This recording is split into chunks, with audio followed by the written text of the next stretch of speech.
Donc, Dans Jérémie 3, verset 19, il est écrit, je disais, comment te mettrai-je parmi mes enfants et te donnerai-je un pays de délices, un héritage, le plus bel ornement des nations. Je disais, tu m'appelleras mon père et tu ne te détourneras pas de moi. Donc, Psaume 68, verset 5, le père des orphelins, le défenseur des veuves, c'est Dieu dans sa demeure. Je vais prendre un autre verset rapidement. Proverbe 3, verset 11 à 12.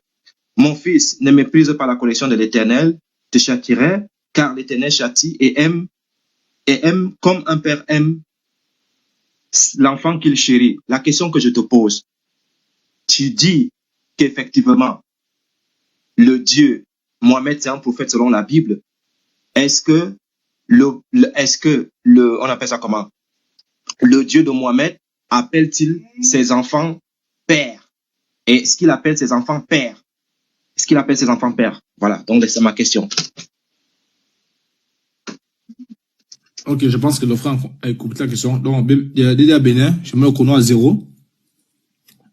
Ok. Si tu es prêt, tu me fais signe, je lance. Je suis prêt, Inch'Allah. Donc, c'est parti pour 2 minutes. Ok, Alhamdulillah Rabbil Alamin. On dirait le frère Yeshua s'est mélangé dans sa tête, au fait. Il a vu la vérité, voire rouge. Il dit, est-ce que le Dieu de Muhammad appelle ses enfants pères? T'as mal posé la question, frère. Faut réfléchir. Dans le Saint-Esprit, ça doit t'amener à te calmer dans la tête. Tu dis, est-ce que le Dieu de Muhammad appelle ses enfants pères? C'est ce que tu as bien dit. T'as pas bien formulé la question. Si j'aurais voulu, j'allais m'en arrêter là et dire, question bidon, question qui n'a pas de sens. Donc si je veux, je m'abstiens de répondre parce que la question, elle n'est même pas comprise, elle n'est pas cohérente. Comment pourrais-je répondre à une question qui n'est pas cohérente? Mais comme les musulmans, ce sont eux qui ont le vrai Saint-Esprit, alors j'ai pu lire spirituellement ce que tu voudrais dire oralement. Et je vais répondre, je vais me donner le plaisir de te répondre. Voilà, ce que tu oublies, c'est pas, est-ce qu'il appelle père, est-ce qu'il appelle pas père, c'est pas ça le problème. Mais moi je vais te répondre quand même. Père là, ça veut dire Dieu. Jean 20, verset 17. Qu'est-ce que Jésus-Christ dit? Je monte vers mon Père, qui est aussi votre Père, vers mon Dieu, qui est aussi votre Dieu. Si tu me dis Père différent de Dieu, ce que dit Jésus, il montait vers deux personnes déjà. Donc le Père c'est Dieu, Malachie 2.10. Malachie 2.10. Tu vois, ton Père veut dire Dieu. Donc tout simplement, c'est pas Père, il a mis au monde, c'est pas ça la question. Moi, il te demande, bon, c'est pas encore mon temps de réponse, mon temps de poser des questions, donc je vais m'en arrêter là. C'est pas parce qu'ils disent Père, il fait Père. Le Père auquel font allusion, c'est qui? C'est le créateur des cieux et de la terre, c'est tout. Et c'est là ma question se trouve. Est-ce que Moïse m'a enseigné Père? Est-ce que Abraham appelait son Dieu Père? Est-ce qu'il appelait son Dieu Père? Père, ça c'est rien ça. Il peut l'appeler mère même, c'est pas là mon problème. C'est pas ça mon problème. Il peut l'appeler grand-père même, c'est pas un problème. On va revenir sur ma question. Quand j'aurai mon temps là, tu vas me répondre clairement. Si c'est père, c'est mère, c'est grand-père, tu vas lire là aujourd'hui. C'est toi qui es la statue. Moi, je vais m'en arrêter là d'abord. Merci beaucoup. Merci le frère Fraza. Donc, on va aller directement. Le frère, je cherche 2 minutes pour rebondir. Ok. Tu as dit que c'est le Père. Tu t'es fourvoyé en fait. Sourate 4, verset 22. Il faut noter ça. Dit, il est Allah, l'unique, Allah seul, à être imploré pour ce que nous désirons. Il n'a jamais engendré, il n'a pas engendré. Le Dieu de la Bible engendre. Tu t'es fourvoyé. Le Dieu de la Bible engendre. Il est un père pour ses fils. Il engendre. Donc toi, tu as dit qu'il soit le père ceci, tu rigoles, mais non, tu te trompes complètement. Le Dieu de la Bible, il engendre. J'étais engendré aujourd'hui. Tu es mon fils. Lorsque tu dis Jésus, le fils, tu prends Malachie 2, verset 10, mais tu t'es troué. Ton Coran te dit que ton Dieu n'engendre pas. Il n'a jamais engendré, il ne va jamais engendrer. Il ne faut même pas qu'on appelle quelqu'un son fils. Donc la question que je te demande, et c'est ce qui est magnifique, c'est que lorsque tu le dis en rigolant, tu t'es troué. Parce que si tu étais honnête, tu allais dire tout simplement, au lieu de faire la taquilla, que non, mon Dieu n'engendre pas. Dans la Bible, c'est père et fils. Père et fils. Tu t'es troué. Tu as fui serviteur parce que tu n'as pas voulu dire, je croyais que tu allais dire serviteur, tu as fui le serviteur, tu as commencé à faire du soumisme en riant. Le Dieu de la Bible engendre. Il engendre le Dieu de la Bible. Donc, si ton Dieu n'engendre pas, Ça veut dire que je venais de te dire que ce n'est pas le même Dieu. Il n'est pas le même Dieu, mon ami. Parce que lui, il engendre. Mais par contre, ton Dieu n'engendre pas. Il n'a jamais engendré et ne pourra jamais engendrer. Donc, de ce fait, ton Dieu venait de prendre un chaos. Ce n'est pas un Dieu de la Bible. Parce que le Dieu de la Bible, tu as vu, je t'ai donné des versets. Il appelle mon fils. Donne-moi un seul verset du Coran où ton Dieu va appeler mon fils. Est-ce que ça existe? Non, ça n'existe pas. Donc, lui, il n'a jamais engendré. Il ne veut pas engendrer. Merci. Très bien. Merci beaucoup. Nous sommes à la fin. Je sais qu'Ismaël Aka, il s'est apuré, monsieur. Ismaël Aka, on va t'apurer sur l'écran. Hein. C'est pas grave. Alors, donc, je vais simplement rappeler à ceux qui nous suivent. Yeshua a déjà posé une question. Donc, il reste 2. Et pour sa question, il a utilisé les versets, c'est-à-dire Sourate 39, verset 23. 2 Chroniques 33, 7. Et pour répliquer, il a pris Sourate 4, 22. Comment on reconnaît un vrai prophète selon la Bible? On dit si ce prophète invite à aller adorer le Dieu des enfants d'Israël. On n'a pas parlé du nom le Dieu là, c'est qui? C'est ça la question, c'est pas le nom, c'est pas ça le problème. Est-ce qu'il appelle un fils, c'est pas ça. C'est ça ce qu'on a dit. Donc le Dieu des enfants d'Israël, c'est lui qui a créé les cieux et la terre, on est d'accord. Ok. Maintenant, si un prophète dit d'aller appeler un autre, d'aller adorer un autre Dieu, en dehors du Dieu qui a créé les cieux et la terre, alors c'est un faux prophète. Quel est le Dieu que Muhammad invite à aller adorer? Est-ce que ce Dieu est le créateur des cieux et de la terre? Question mark. Point d'interrogation. Allons-y, c'est ma question. Est-ce que le Dieu que Muhammad invite à aller adorer, c'est lui qui a créé les cieux et la terre? Question. Okay, très bien. Yeshua, une fois. Quand tu es prêt, tu me fais signe 2 minutes. Je peux répondre? Oui, let's go. Ok. Tu me poses la question, déjà toi-même tu ne sais pas si c'est ce Dieu-là. Nous on t'informe que dans la Bible ce n'est pas ce Dieu. C'est-à-dire ton Dieu du Coran qui n'a pas père, c'est-à-dire qui n'est pas père et qui n'a pas de fils. Ce Dieu qui n'engendre pas, ce n'est pas le même Dieu. Il n'y a aucun verset de la Bible qui dit que ce Dieu demande par exemple qu'il y aura des femmes au paradis. Ça n'existe pas. Quand tu dis que c'est le même Dieu, ce n'est pas le même Dieu. Pourquoi? Parce que ce Dieu, effectivement, il ne dit pas qu'on doit tourner à la Kaaba 7 fois et d'aller embrasser une pierre. Ce Dieu, ce n'est pas le même Dieu. Puisque ce Dieu, c'est un Dieu qui impose, c'est-à-dire une langue pour le prier. Par exemple, lorsque tu as pris la parole tout à l'heure, au lieu de parler en français, tu te mets à parler en arabe. Ce Dieu-là, qui a créé toutes les langues, pourquoi il t'oblige à parler arabe? Pourquoi il va t'obliger à parler arabe? C'est-à-dire, tu es obligé de t'habiller comme un arabe. Le Dieu là t'impose de t'habiller comme un arabe. Le Dieu là t'impose de parler comme un arabe. Le Dieu là te demande. Lorsque tu pries, Jésus a dit quoi? Qu'est-ce que Jésus dit? Jésus dit à la femme samaritaine, le lieu que vous priez, c'est là-bas, sur les montagnes. Les autres prient en Jérusalem. Le Dieu, il est esprit et il faut que ceux qui le prient en esprit et en vérité. Mais vous, lorsqu'il faut prier là, vous mettez les fesses en l'air, direction la Mecque. Est-ce qu'il y a le réseau là-bas? Est-ce qu'il y a le réseau à la Mecque? Qu'est-ce que vous cherchez là-bas? Est-ce que c'est le YouTube? Est-ce que c'est le Bluetooth? Qu'est-ce que vous cherchez là-bas? Ça ne vaut pas la peine. Donc, votre Dieu, je te réponds très simplement, votre Dieu n'est pas le Dieu de la Bible parce qu'il est à la Kaaba et on lapide Satan là-bas. En même temps, on lapide Satan là-bas, mais d'autres sources, vos sources disent que Satan est dans vos nez. Finalement, ce n'est pas notre Dieu, ce n'est pas le même Dieu. Donc, cherche ton Dieu ailleurs, il n'est pas dedans. Merci beaucoup. C'est très bien. On a affaire aux débatteurs qui respectent le temps. Le frère Frazal, Ismaël a fait encore la bouillie. Donc, frère Frazal, let's go. 2 minutes pour rebondir. Let's go. Bon, mon prénom c'est Faisal là. Normalement Faisal. Voilà. Donc, le frère Yoshua, je te dis, il ne faut pas mélanger les pinceaux. Il est Dieu et Coco. C'est pas ça le thème. D'accord, reviens sur le thème. C'est pas ça le thème. Ah, combien de fois il va falloir que je le répète. C'est pas ça le thème. Il nous impose un style d'habillement. Est-ce qu'on doit parler seulement arabe? C'est où ton problème? L'habillement, c'est toi qui nous achètes ça. Si on parle arabe, là, c'est ton problème. C'est ta bouche, avec ta bouche on parle. Faut pas faire ça. Faut pas faire ça même. Faut parler de ce qui te concerne là. On dit, est-ce que il dit engendrer, je t'ai déjà donné. Quand on dit engendrer, L'Éternel Dieu, dans Hébreux 1, verset 5, il dit, auquel des anges Dieu n'a-t-il pas dit, je t'ai engendré, tu es mon fils aujourd'hui. De quoi? Et engendré dans quel sens? Est-ce que Dieu les a accouchés? Non, faut pas faire ça. Dans le sens du Coran, où Allah dit, il n'a pas engendré, il n'a pas été engendré. C'est dans le sens d'accoucher. Dieu n'a pas été accouché et il n'a pas aussi accouché, il n'a pas enfanté. C'est ce que ça veut dire, non? Mais quand il dit fils, on l'appelle fils, on est fils. Fils veut dire quoi? Romains 8, verset 14. Tous ceux qui sont conduits par l'Esprit de Dieu sont appelés fils de Dieu. C'est pas fini. Donc, même si on dit fils, ça veut dire serviteur de Dieu. Ceux qui sont conduits par l'Esprit de Dieu. C'est fini, non? Moi, la question que je te pose, qui est en train de sauter par-ci, par-là. Est-ce que le Dieu que Muhammad invite à aller adorer, c'est lui qui a créé les cieux et la terre? Tonton, voici la question.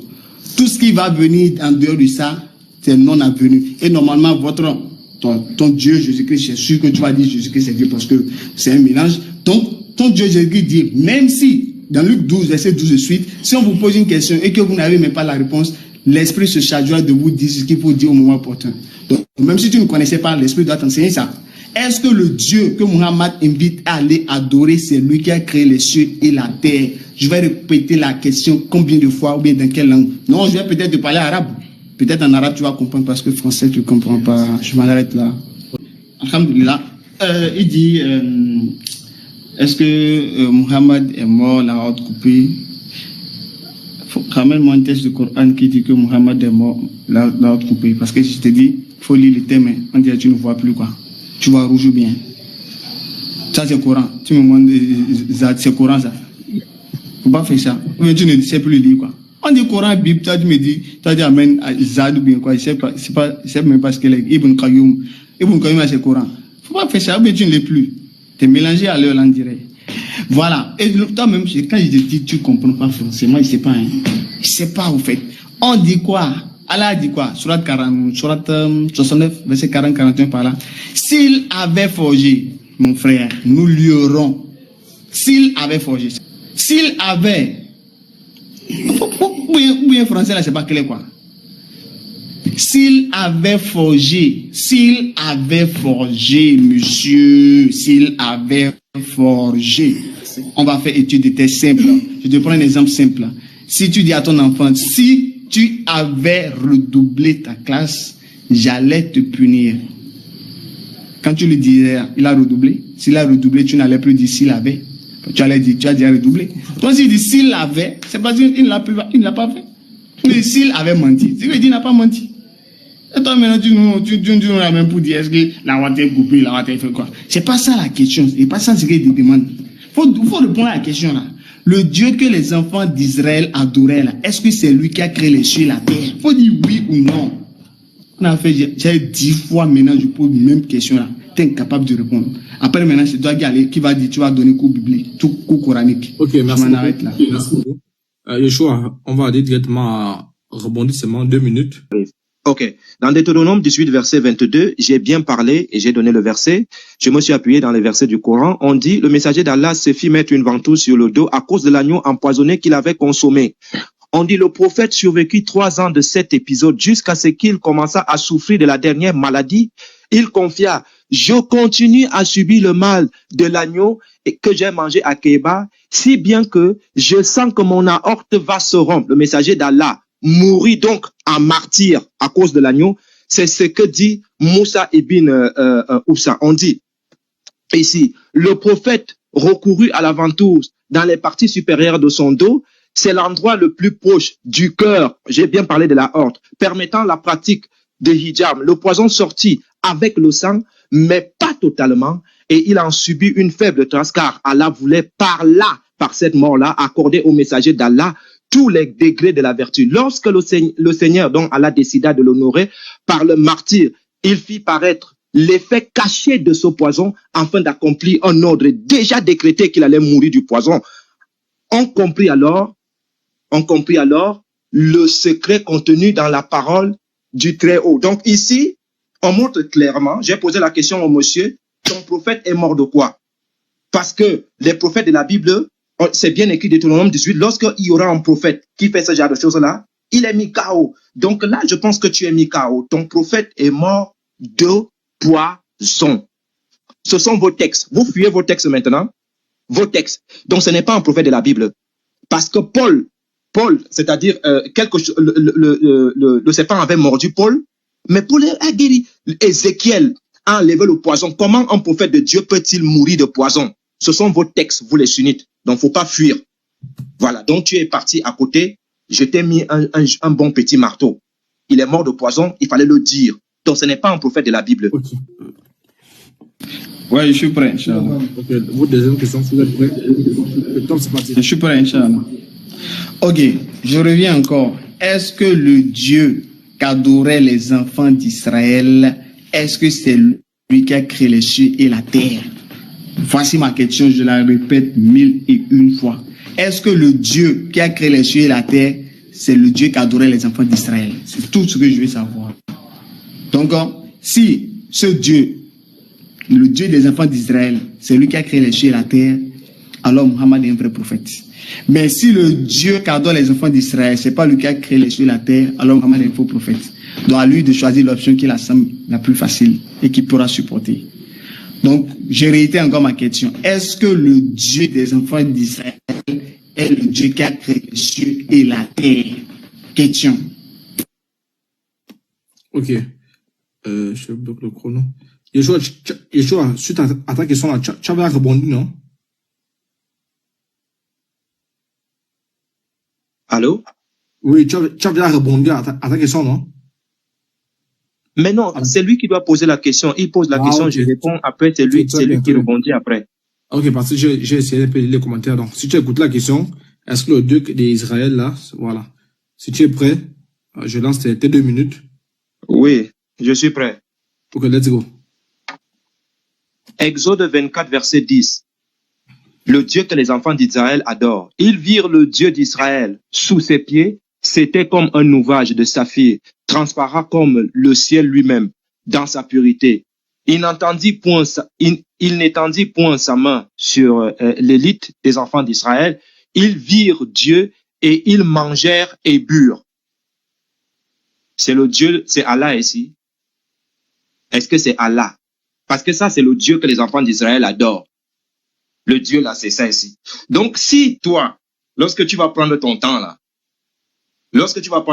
pour m'expliquer, il faut me dire, si Allah subhanahu wa ta'ala descend, l'Éternel dit à Moïse, monte vers moi sur la montagne et reste là, je te donnerai des tables de pierre, la loi. On dit que les enfants d'Israël ont mangé et ont bu. Là.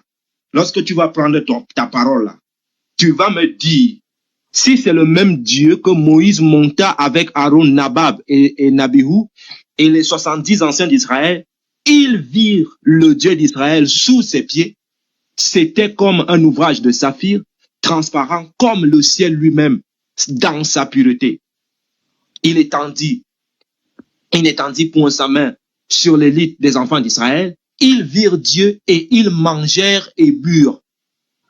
Donc, quand tu vas faire ton sophisme là, je veux juste que toi-même tu me dises si c'est ce Dieu-là, dans toi, tes explications-là, il faut que tu me dises si c'est le Dieu-là dont on parle dans ce verset.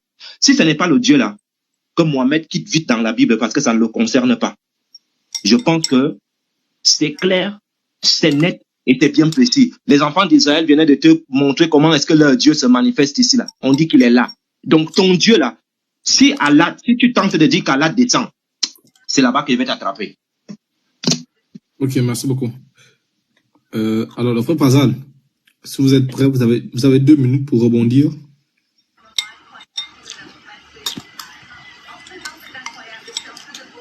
Allô? De là, le frère Yoshua, je pourrais dire, tu fais la honte des chrétiens en fait, tu vois. J'ai pas envie de le dire, mais tu me pousses à le dire. On te pose une question, ça fait 15 fois que je vais répéter la question. Est-ce que le Dieu qu'adoraient les enfants d'Israël, c'est lui qui a créé les cieux et la terre? Je t'ai pas demandé Dieu descend, Dieu mon Dieu fait ci, Dieu fait... C'est pas ça ma question. Ou bien tu veux que je te parle en chinois maintenant? Ou bien je te parle... je crois que l'Esprit a fait parler les apôtres en plusieurs langues. Hein? Donc normalement tu es censé comprendre au moins plusieurs langues. Tu vois? Donc ils ont vu... Regarde, 1 Jean 4 verset 12. Personne n'a jamais vu Dieu. Personne n'a, Jean 1, verset 18, personne n'a jamais vu Dieu. Jean 5, verset 37, Yoshua. Jésus-Christ est le Père qui m'a envoyé. Vous n'avez jamais entendu sa voix et vous n'avez jamais vu sa face.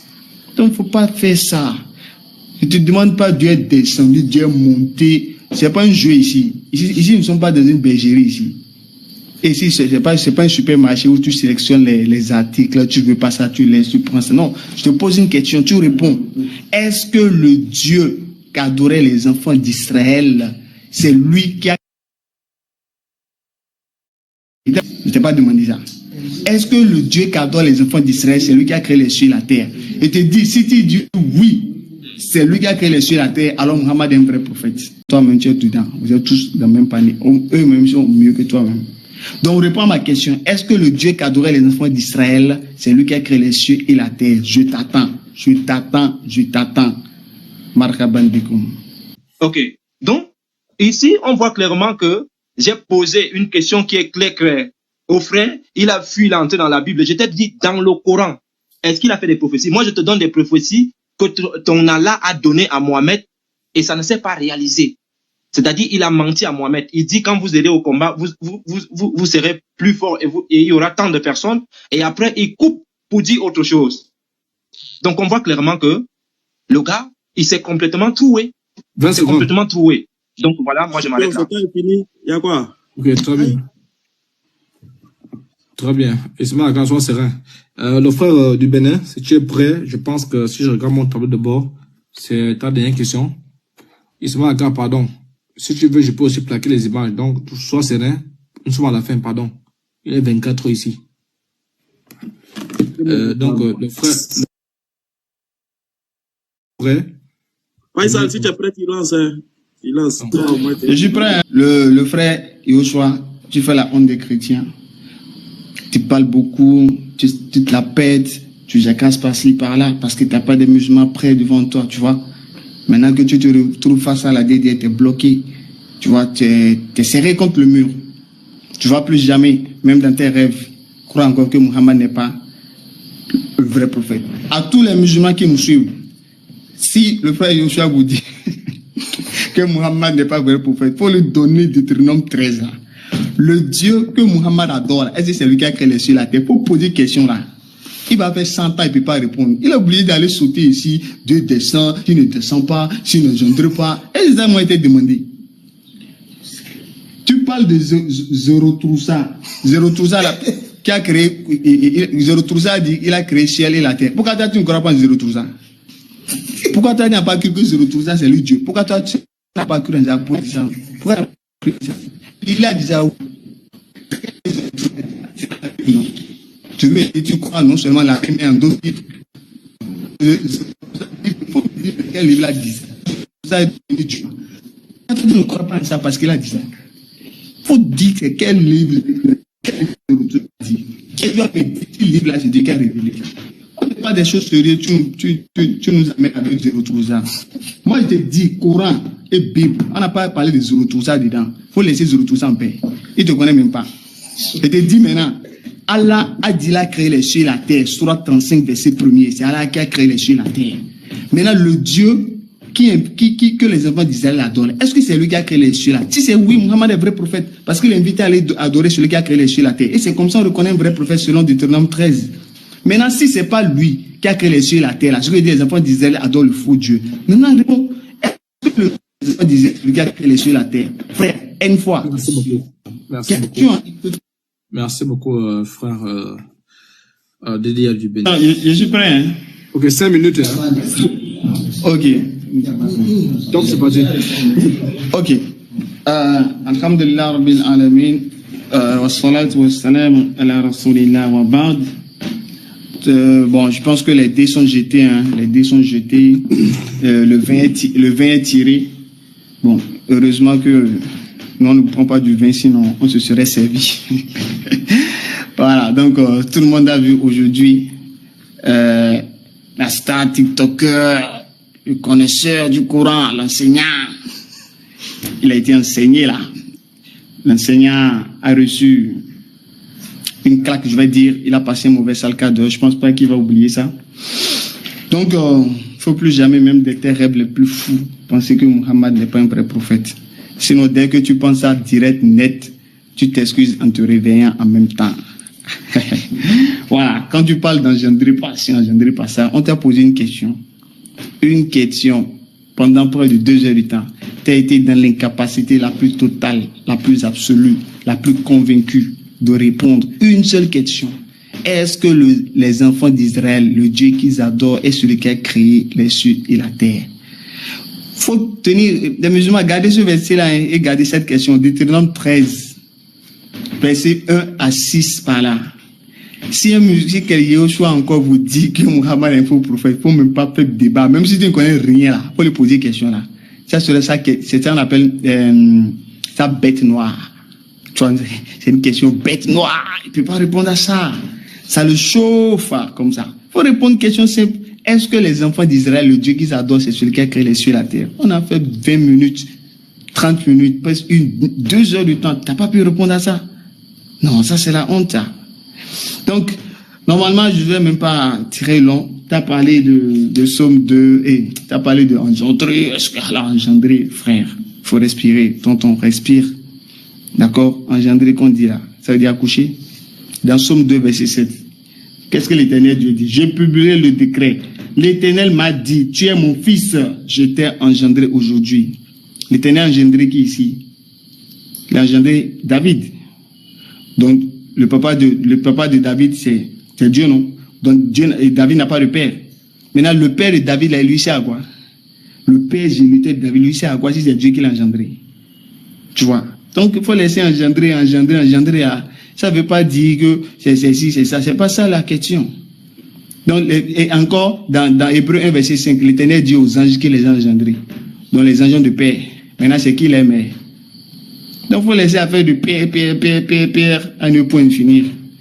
Tellement vous êtes fatigué, vous n'avez pas de quoi dire, vous revenez sur père. Allons à l'essentiel. Ta tête là à pleurnicher sur père, alors qu'il y a des questions essentielles qu'on te pose, tu ne peux pas répondre. Père, je te donne la réponse. Je te donne la réponse. Jésus-Christ dit, Jean 20, 17, je monte vers mon Père, qui est aussi votre Père, vers mon Dieu, qui est aussi votre Dieu. Donc, s'il dit Père, il parle de Dieu. Maintenant, le Dieu vers qui Jésus monte là, est-ce que c'est lui qui a créé les cieux et la terre? Question.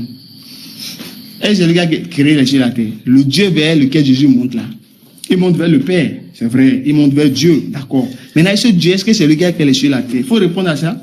Muhammad sallallahu alayhi wa sallam, Surat 35, verset 1er, louange à Allah, créateur des cieux et de la terre. Si tu disais que le Dieu qui a créé les cieux et la terre, c'est pas lui que les enfants d'Israël adorent, donc tu as fait des enfants d'Israël des idolâtres, ils adorent le faux Dieu. Donc tous les prophètes qui ont été envoyés là, ils ont été envoyés par un faux Dieu. Donc Moïse est faux, Abraham est faux, Ismaël est faux, Isaac est faux, David est faux, Salomon est faux, Malachi est faux, Jonas est faux, Jean-Baptiste est faux. Et de surcroît, ton Dieu même qui est devenu prophète est faux. Tu vois la complication. Là, tu vas pleurer si tu dis ça. Donc, tu es obligé forcément de dire que le Dieu qui adore les enfants d'Israël, c'est lui qui a créé les cieux et la terre. Et si tu le dis net, je te prends sur Surat 35, verset 1er, louange à Allah, créateur des cieux et de la terre. Donc, les enfants d'Israël adoraient Allah qui a créé les cieux et la terre. Or, un vrai prophète, c'est celui qui est invité à aller adorer et celui qui a créé les cieux et la terre. Muhammad dit que Allah a créé les cieux et la terre et nous invite à aller adorer Allah, donc Muhammad est un vrai prophète. Conclusion, point final. Donc, ça a été un plaisir pour moi. Donc, je pense que c'est clair, hein, c'est clair. Donc, il n'y a pas de partie à couper ici. Je pense pas que vous puissiez trouver une partie à couper pour aller mettre sur le réseau. Hein. Je pense que c'était chaud partout. Donc, tout est livre que tu as rassemblé là, au final, lequel tu as pu ouvrir, quoi. Donc, il suffit pas d'allier les livres comme ça là. Et au fond, on ne connaît rien au fait dans le contenu. Je m'en arrête là. Salam alaikum. Merci beaucoup, frère. Merci beaucoup. Que Dieu te bénisse, toi et ta communauté. Donc, on va laisser Yeshua terminer aussi la conclusion. Ensuite, on va se séparer. Yeshua, 5 minutes. Quand tu es prêt, tu me fais signe.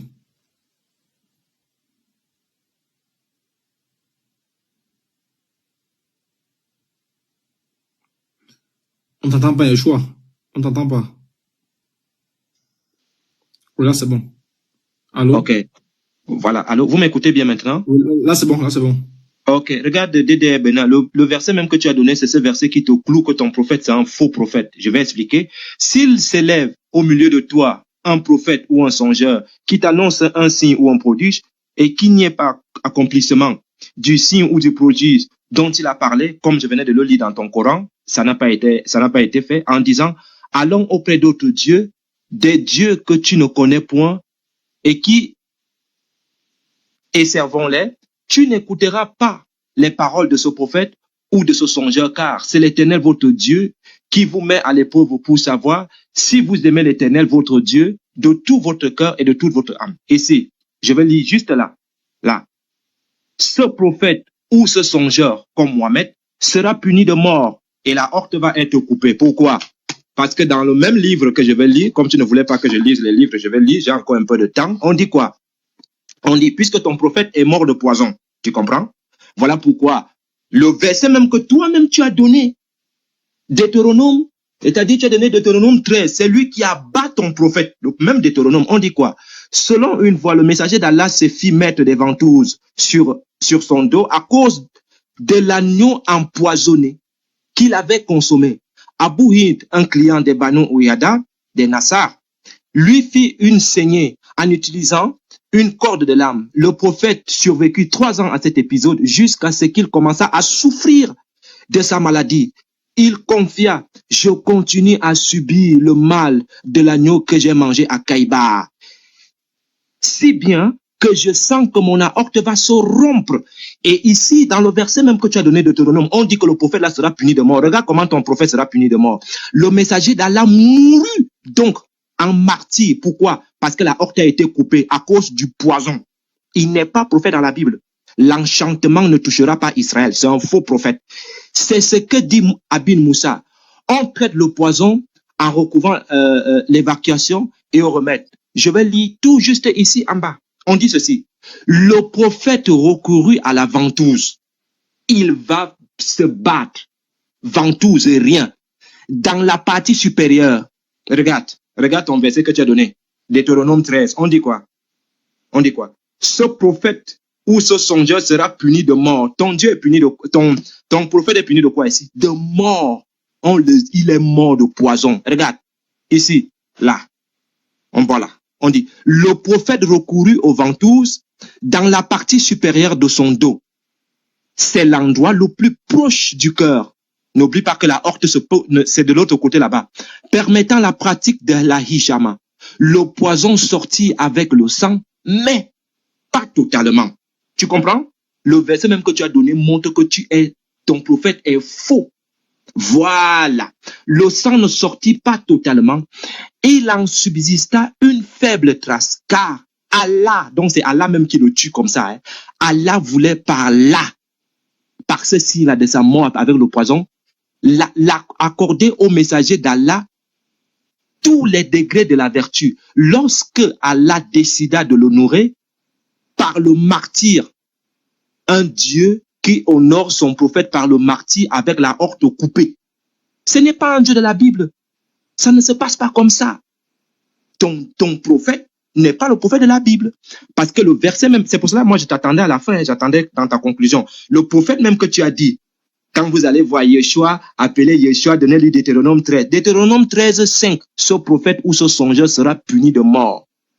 Voilà comment il meurt ton prophète. On dit, car Allah, par là accordé au messager d'Allah, tous les degrés de la vertu. On dit quoi? Lorsque le Seigneur, donc Allah, décida de l'honorer par le martyr, il fit paraître l'effet caché de ce poison afin de l'accomplir, un ordre déjà décrété. Donc, Allah il a mis ça en exécution depuis la nuit des temps pour tuer ton prophète, il a tué son propre prophète.